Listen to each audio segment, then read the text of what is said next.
여호와 하나님께서 이스라엘 백성들을 택하셨어요.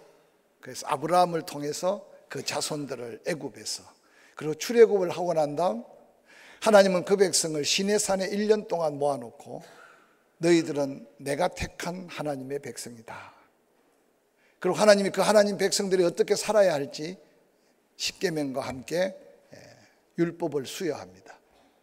그래서 시내산에서 1년 동안 수여한 율법 중에 특별히 중요한 건 십계명인데, 그 십계명은 수천 년이 지난 후에도 오늘 우리가 든 성경 속에 그 말씀을 그대로 담고 우리에게도 동일한 계명으로 주어졌습니다.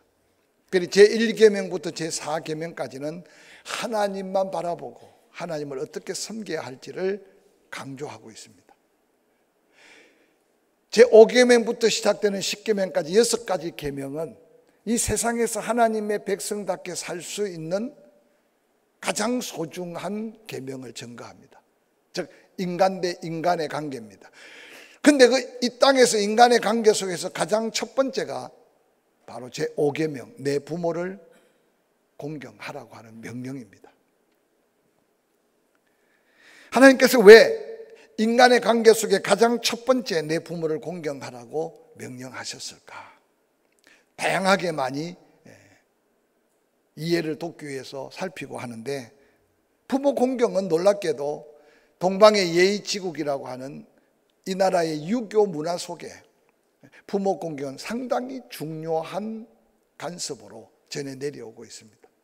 그래서 종종 그리스도인들이 세상 사람들이 생각하고 세상의 유교가 가르쳤던 부모 공경과 하나님이 성경의 말씀 속에 기록하고 10계명 중에 5계명으로 명령하고 있는 부모 공경과 그게 아닌가 혼돈하고 사는 경우가 얼마나 많은지 모릅니다.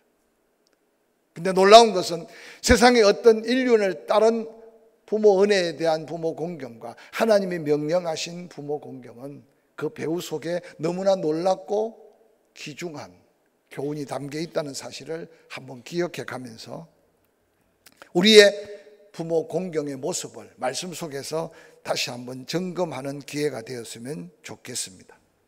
출애굽기 20장 12절에 보면 오늘 말씀을 많이 함께 읽으려고 하는데 함께 읽어볼까요? 시작. 내 부모를 공경하라. 그리하면 내 하나님 여호와가 내게 준 땅에서 길리라. 신명기 5장 16절 같이 읽어볼까요? 시작. 너는 내 하나님 여호와의 명령한 대로 내 부모를 공경하라.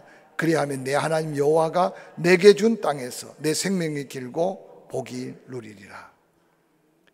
하나님이 10개의 계명을 주시면서 인간 사이 관계를 규정하는 6개의 계명 중에 제5계명, 즉 가장 첫 번째 계명이 부모 공경으로 중요한 의미를 부여해 준다는 거죠.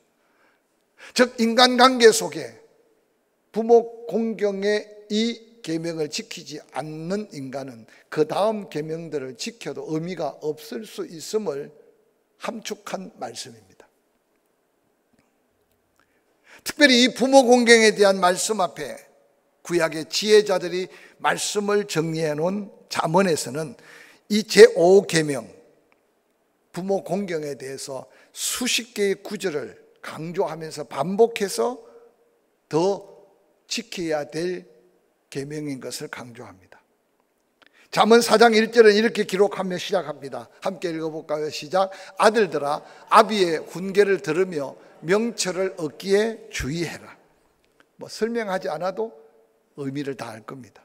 잠언 6장 20절 21절은 이렇게 기록합니다. 시작. 내 아들아 내 아비의 명령을 지키며 내 어미의 법을 떠나지 말고 그것을 항상 내 마음에 새기며 내 목에 매라. 잠언 23장 22절은 이렇게 기록하고 있어요. 시작. 너를 낳은 아비에게 청종하고 내 늙은 어미를 경히 여기지 말아라. 중요한 구절만 뽑아놨지만 이 10계명 가운데 제5계명의 중요성을 깨닫고 지혜자는 잠언에 수없이 계속 구체적으로 어떻게 부모를 공경해야 할지를 강조하고 있습니다. 뿐만 아니라 비록 부모의 꾸중이나 징계를 받게 되더라도 이를 잘 수용하라는 역설적 명령도 담겨 있고 지혜로운 자는 바로 그와 같이 순종하는 자녀가 부모 공경의 지혜로운 자녀라고 가르칩니다. 잠언 13장 1절을 읽어볼까요? 시작. 지혜로운 아들은 아비의 훈계를 들으나 거만한 자는 꾸지람을 즐겨 듣지 아니하느니라. 15장 5절입니다. 시작. 아비의 훈계를 업심여기는 자는 미련한 자요 경계를 받는 자는 설기를 얻는 자니라. 뭐 더 이상 무슨 설명이 필요하겠어요? 잠언 15장 20절입니다. 시작. 지혜로운 아들은 아비를 즐겁게 하여도 미련한 자는 의미를 업심여기느니라. 부모 공경의 말씀에 순종하는 자녀를 지혜로운 자녀로, 부모 공경의 말씀을 거스리는 자녀를 어리석은 자녀로, 특별히 하나님의 명령인 부모 공경의 명령을 거역할 경우 그 결과로 어떤 결과가 주어질지를 성경은 구체적으로 증거해 줍니다. 우선 부모 훈계를 무시하거나 쳐버리는 것은 부모에게 상처를 주시는 것임을 경고하면서 부모 명령에 절대적으로 순종해야 할 것을 가르치고 있습니다. 잠언 10장 1절을 함께 읽어볼까요? 시작. 솔로몬의 잠언이라 지혜로운 아들은 아비를 기쁘게 하거니와 미련한 아들은 어미의 근심이니라. 지혜로운 아들은 아비를, 부모를 기쁘게 한다. 그러나 미련한 아들은 부모의 근심이 된다. 나아가서 부모 공경의 명령이 얼마나 엄중한지 제5계명에 도전하고 있는 부모를 경시하는, 아니 부모를 경시하는 선을 넘어 저주하는 등 폐륜의 형태를 보이는 자들에 대해서 그 대가가 얼마나 참혹한지 이사야서 45장 10절은 이렇게 경고합니다. 함께 읽어봅시다. 시작. 아버지에게는 무엇을 낳았소? 하고 묻고 어머니에게는 무엇을 낳으려고 해산의 수고를 하였소? 하고 묻는 자는 화 있다. 간단하게 이야기하면 옛날에 앞을 보지 못하는 가수가 왜 날 낳았나요? 하고 노래를 불렀는데 철없는 자식들이 자기 인생의 문제를 부모에게 한탄하는 웃지 못할 노래 가사를 기억할 겁니다. 이사야서 45장 10절에는 아버지에게 무엇 때문에 나를 낳았소? 어머니에게는 무엇을 얻으려고 나를 낳았소? 하고 묻는 자가 화 있다. 더 구체적으로 잠언 19장 20절 말씀입니다. 함께 읽어볼까요? 시작. 아비를 구책하고 어미를 쫓아내는 자는 부끄러움을 끼치며 능욕을 부르는 자식이니라. 잠언 20장 20절은 이렇게 말합니다. 자기의 아비나, 함께 읽을까요? 자기의 아비나 어미를 저주하는 자는 그의 등불이 흑암 중에 꺼짐을 당하리라. 오늘 알게 모르게 이런 어리석은 인생을 사는 자녀들이 많다는 겁니다. 잠언 30장 17절은 이렇게 덧붙입니다. 함께 읽어볼까요? 시작. 아비를 조롱하며 어미 순종하기를 싫어한 자의 눈은 골짜기에 까마귀에게 쪼이고 독수리 새끼에게 먹히리라.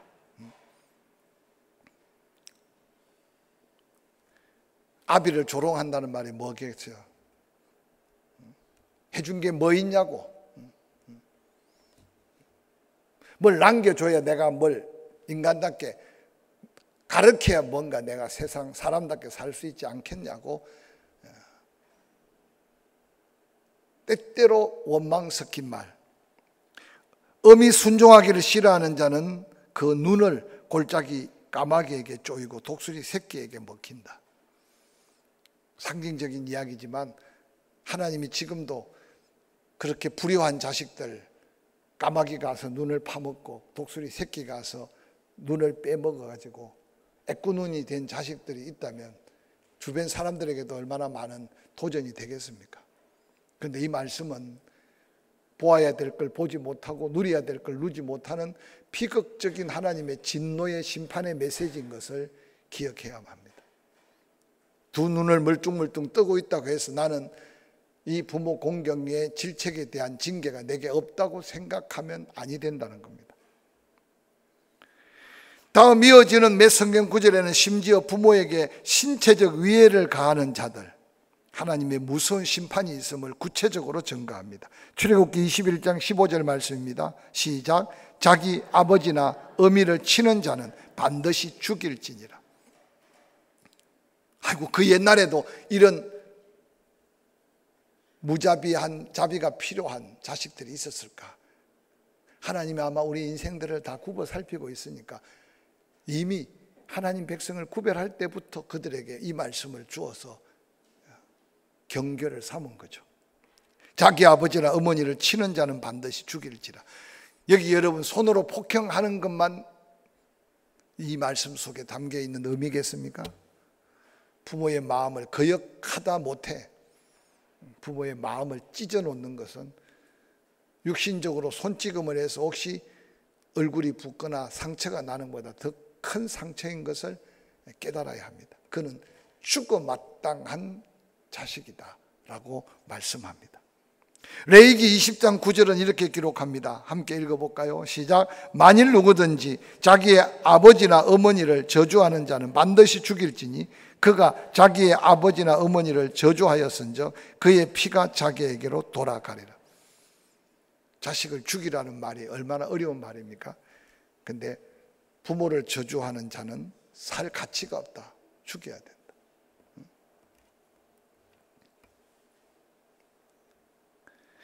함께 읽었던 여러 가지 말씀에서 우리는 제5계명이 부모와 자녀 사이에 주어진 엄중한 하나님의 명령이라는 사실을 다시 한번 확인할 수 있었으면 좋겠습니다. 단순하게 부모가 낳아서 길러줬으니 그 언덕을 기억하고 효를 다해야 된다. 세상 사람들이 관념적으로 가지고 있는, 아니 유교에서 가르치는 어떤 부모 공경과 차원이 다른 하나님의 엄중한 말씀 앞에 우리 자신을 다시 한번 돌아보고 살펴야 합니다. 성경은 윤리책이 아닙니다. 그런데 부모 공경에 대해서 이렇게 구체적으로, 아니 인간으로서 가장 인간의 삶에 가장 우선시하고 가장 귀중히 여겨야 할 말씀으로 제시하고 있는 까닭이 뭐겠습니까? 그것은 바로 여호와 하나님이 창조주이시고 구원자이심을 알리면서 우리 인간에게 유일한 하나님으로, 하나님을 공경하는, 아니 하나님을 하나님으로 믿는 사람은 반드시 부모를 공경할 수밖에 없다는 이 놀라운 영적 원리를 1계명과 5계명을 통해서 하나님은 함께 함축하여 설명하고 있다는 겁니다. 나 외에 다른 신을 섬기지 말아라. 하나님을 바라보고 하나님을 섬길 때는 그 1계명을 목숨같이 귀하게 여겨야 합니다. 하나님을 하나님으로 섬기는 자는 인간의 수많은 관계 속의 계명들을 섬길 때 부모 공경을 하나님 섬기듯이 섬기지 않으면 다른 계명들은 하나님 두려워함으로 섬길 수 없다는 이 놀라운 10계명의 엄청난 진리를 부모 공경을 통해 깨우쳐 주고 있는 겁니다.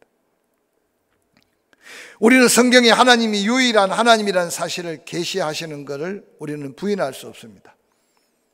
그 하나님이 유일한 하나님인 것을 다시 한번 깨우치기 위해서 제5계명을 통해 부모가 하나님같이 바로 부모를 보내신 분도 하나님이라는 사실을 같이 일깨워서 하나님과 부모를 함께 섬겨야 할 거룩한 명령으로 10계명의 중요한 골격을 이루고 있다는 사실을 한번 기억하시기 바랍니다.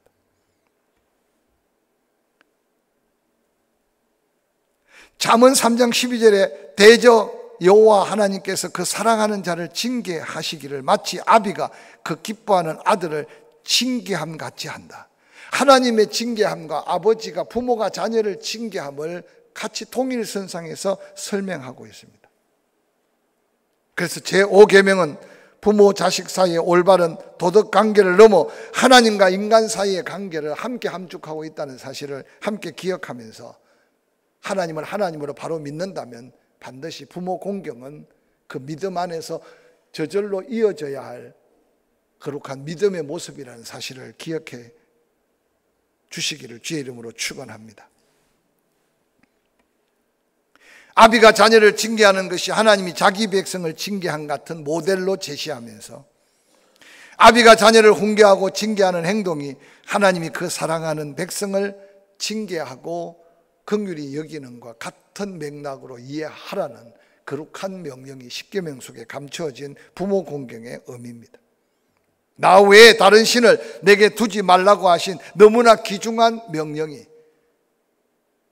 부모는 내가 바꿀 수 없는 나의 아버지, 나의 어머니를 하나님으로 믿듯이 그렇게 바라볼 때 부모 공경에 온전한 믿음의 순종이 있을 수 있다는 겁니다.